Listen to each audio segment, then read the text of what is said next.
broadcast network, AfterBuzz TV. Over 20 million weekly downloads in over 150 countries, and your number one source for after-show entertainment.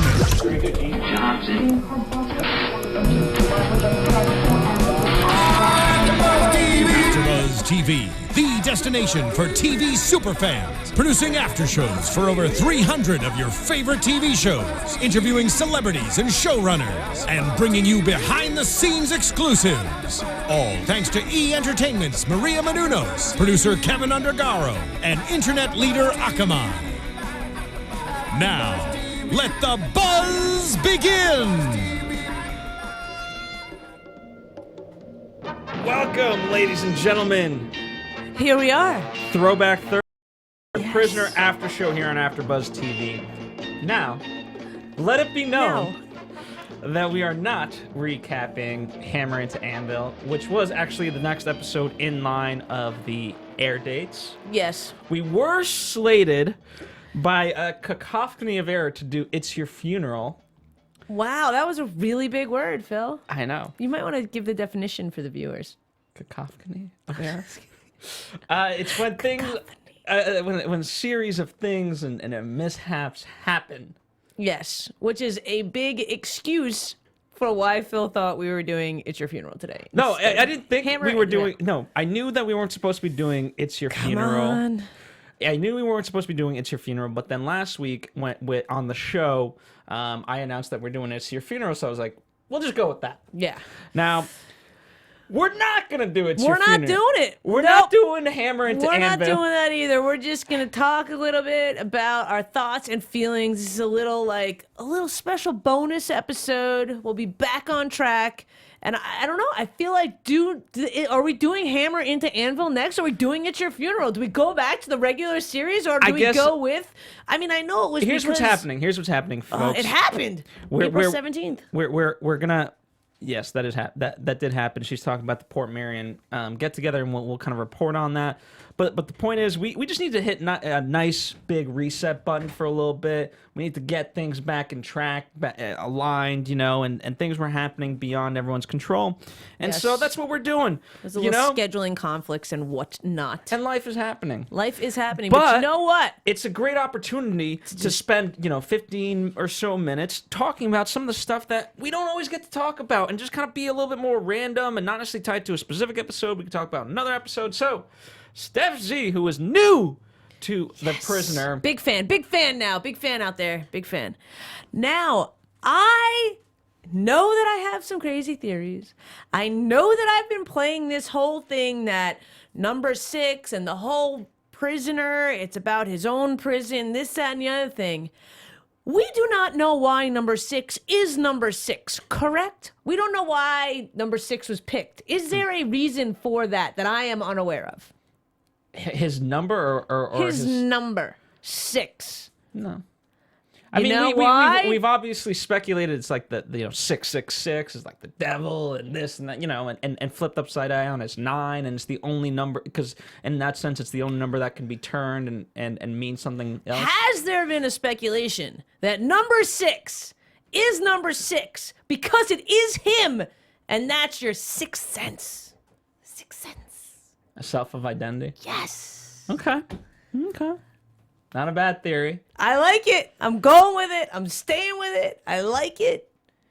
It's being able to, you know what I mean? Like being able to trust your intuition. There's so much about the sixth sense that the number 6 corresponds to, that I was just like, has that theory been discussed? I don't think it has. Does he Not have on a this show strong yet. sixth sense? I mean, he has a strong sense of self, but in terms of intuition towards others, he's been let down a few times.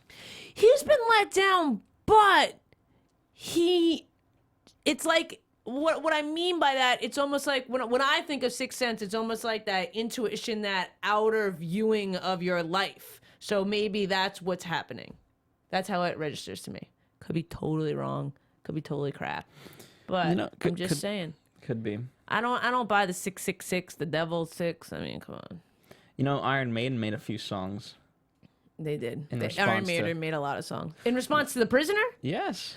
That's funny because they're from England. But do you know what songs in I particular? do not. There's the There's the one that's called, right? What is it? It's called The Prisoner. Is it really because of this show? Because Yeah, I've no, met it really is. It I've met really Bruce is. Dickens on a number of occasions, actually, who is the Iron Maiden guy, and that's really interesting. Now that you put that and that together, Yeah. Now you're gonna have to talk about it. Well, yeah, he participates in this day that my father actually created over in London called Fly the Children Day, where they take handicapped children up on plane rides, and he always comes and brings his plane to take kids. He's a good guy. He's a good egg. And then we drop them in the village. They are not They're dropping just, They are not leave. dropping the children in the village. Phil, you are terrible. Terrible, terrible, terrible. Oh my goodness. All right.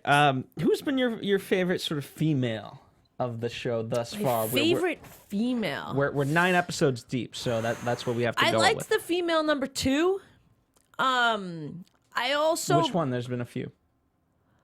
her name escapes Peter me right Pan. now. The short, yeah, Peter Pan. Okay. Peter Pan. I knew that's I what you were liked gonna go Peter with. Pan. I also kind of liked the female in It's Your Funeral because I'm not really sure, and we'll talk about that deeper when we cover that episode, but I'm not really sure how I feel about her.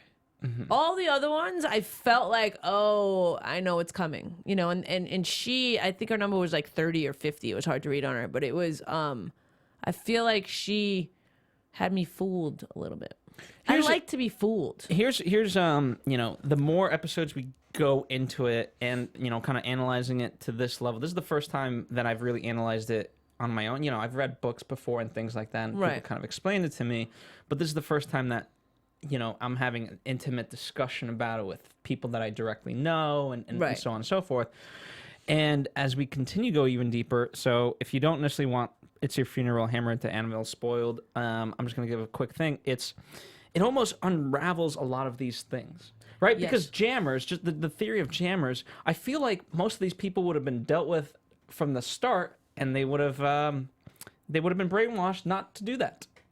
Yeah, this episode, and again, I haven't watched the whole series, but because there was the sort of quote unquote confusion of what episode we were doing, I've actually now watched It's Your Funeral and Hammer into Anvil. So I can, relate back to that. But yes, I agree with you that that would have kind of been sorted out. Yeah. And now let me ask you this. Ask me. Go ahead and ask me. You've seen 11 episodes technically. Yes. What just even from a gut feeling, what could the series finale bring you? What does it have to give you in order for you to feel satisfied? And because we're going to this very answer, we're going to revisit when we reach episode 17. I feel like he has to die. Why? I don't know. That's you it? asked me how I feel. Okay. He's not getting out. Is Okay. he getting out? Like I don't know. Like it ends. I mean, you do know, but like what? It ends with him getting out and just being like, "Woohoo! I'm free." Maybe it does. It What- ends. but what- no, okay, it has to end with if the that reveal happened- of number 1. It has to end with some sort of reveal of number 1, I think. And that reveal of number 1, I'm still going with the number 1 is going to be oneself. I'm still going with that. Okay. I could be totally wrong, and sure. And okay, so going down that rabbit, what does that mean? What will that bring him? What will that bring you? It'll bring me happiness because I'll be right. No, I'm kidding. It'll bring me that there's so much power within. I mean, I feel like this whole series, it really does. It is timeless in a sense, and it really does play into current day, and that there are all these outside factors. And I don't know, could this be like a big dream of? Could every one of these episodes have to deal with certain situations he's had to do for the job that he resigns from? You know what I mean? Like there's so many ways, and that's why I love it so much, because I am that out of the box thinker where I want to reach for the crazy theory and try and make it work. Just because why not? And this show allows us to do that. But I really think that, like, I don't think number 1's God. I think that's cheesy. And I think that, like, in the time period and what's going on in the world and the message that I'm getting from this series, it is not a religious message. What if it was an alien? Ooh, I would be okay with that. Okay. Well, because I'm the girl that thought that the whole like 2012 end of the world was going to be the end of the world as we know it, and there was going to be confirmation that there are another life form out there, and that would freak people out. Because I definitely believe that we are not the only ones. Come on now. Okay. So I wouldn't be so freaked out about that. What do you think? No, you can't tell me. I can't. You can't tell me. I have a prejudice. I can't wait though. I really can't wait. It's gonna be fun. What are some other things that we don't always get to talk about? Maybe we just touch upon one last thing. Various strategies of number 2. What do you think? What do you think could be a good strategy to try to get this information out of number 6? Is it through hard tactics, or is it through love and nurturing, or is there something in between? I think they have to really figure out a way to trick him. I think it's the in between of what you're saying. I don't think that they can muscle it out of him, so to speak, and I don't think they can, he's getting smarter. We're seeing more of his spy-like tactics. So that for me, and even with the sequence of episodes, they're making sense to me because he is. I mean, 4 or 5 episodes ago, it was like, isn't he a spy? Like, wouldn't he know what to do there? And we saw there was conversation about he's not a really good spy, and I'm not feeling that anymore. So let's revisit it a little bit, right? So back in the day when this was first presented, it was a spy sort of thriller, whatever. Right. When you signed on board to do this, you very much knew that it was going to be an art house piece, an allegory. Right. And so how are you, now that we've talked about all these, how are you applying it to your life? What's the greater message there? Do you if I didn't tell you that it was an art house piece and that was about these broader things, would you still view it as a spy thing? Because obviously it has to have a greater meaning. Honestly, for me, the spy thing is very minimal. I get that he probably worked for some, intelligence, whatever it is. But I feel like from the beginning, this has been more of a timeless, almost society changing, eye-opening piece. Like if this, and I know that they wouldn't release this same exact, show today, but if they did, they tried to. Yeah, I heard it was a big fail. But if they did, I feel if they could make it quote unquote cooler, the message really pertains. And it's a strong message across the board. It's a strong message. I mean, every week we come and we talk about how this relates to whether it's women, whether it's empowering yourself, whatever it is, there's something that relates to current day situations. But does it relate to us? And that's one of the questions that I have, because there's there's stories out there where the protagonist, and this can, one of the more recent movies, the Angelina Jolie, about the guy who survived in the raft, and he never gave up. What's it called? Unbroken? That's it. Yeah. So, with Unbroken, one of my criticisms of that is that here's this guy, and he literally, he was like superhuman. And in some ways you can say that of the prisoner. And so, does it give us like, if I'm someone struggling in my own life to find my own identity, to find my self-worth, to feel that, is this like, okay, this guy's great, but can I be this guy? Or do you want to see someone that's a little bit, quote unquote, more relatable, that can go through the struggles a little bit, and despite all that, come out on top? I honestly think a little bit of both. I feel like that it depends on the viewer for that. I don't feel like there can be a blanket statement of that, because I mean, we could sit here and talk about how, especially in It's Your Funeral, it's kind of like an all-inclusive island we got, going through his day. He's got water ski. He's got all this fun activity that he's doing. So to many people, they wouldn't think that this is a prison. So, and I feel like that relates to how a lot of people live their life. They're doing certain things, but are we prisoners to our government? Are we prisoners to the things that we don't know exactly what's happening? Is there someone up there that's on purpose, whether it be through the news, through the media, trying to get us to be those rats to follow a path that they've created for us? And I'm a little bit of a conspiracy theorist, so I believe that happens on a higher level. So therefore I might be more aware to view for that, where some people are just super happy and content. And not that I'm saying I'm not happy and content, because I am. And I feel like, in this country, we have a lot of opportunity. There are a lot of things that our government does do right. But I do think that we are somewhat a prisoner to the message and to what people want us to think at a higher level. Well, yeah. Certainly, just from a factual standpoint, there's obviously information that we are not in the know of. Exactly. And some of that, honestly, I think is good.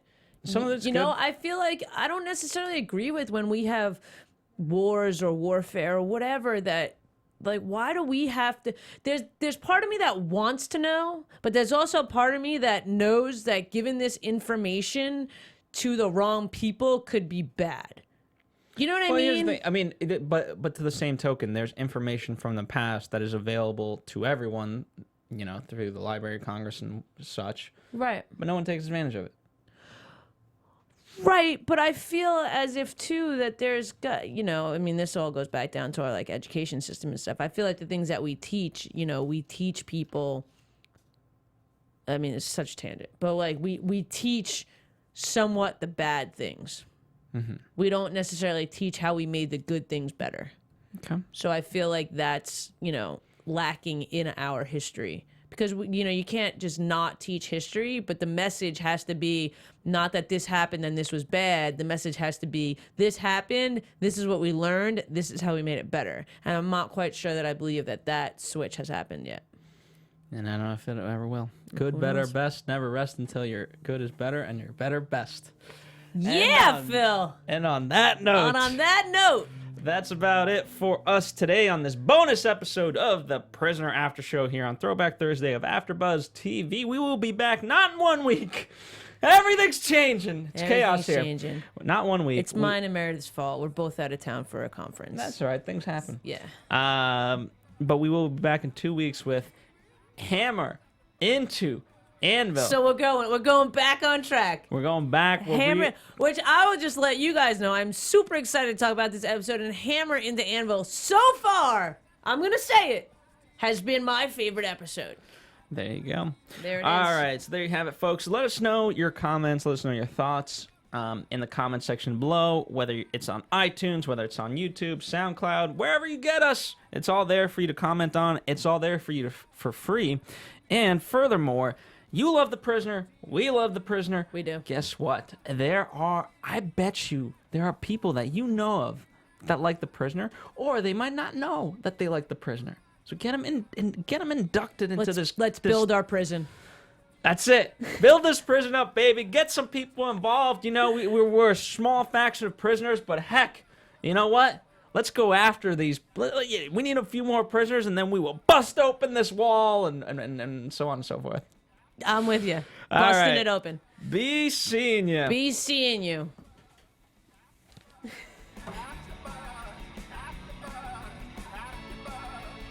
From executive producers Maria Menounos, Kevin Undergaro, Phil Svitek, and the entire AfterBuzz TV staff, we would like to thank you for listening to the AfterBuzz TV network. To watch or listen to other after shows and post comments or questions, be sure to visit AfterBuzzTV.com. I'm Sir Richard Wentworth, and this has been a presentation of AfterBuzz TV. Buzz you later. The views expressed herein are those of the hosts only and do not necessarily reflect the views of AfterBuzz TV or its owners or principals.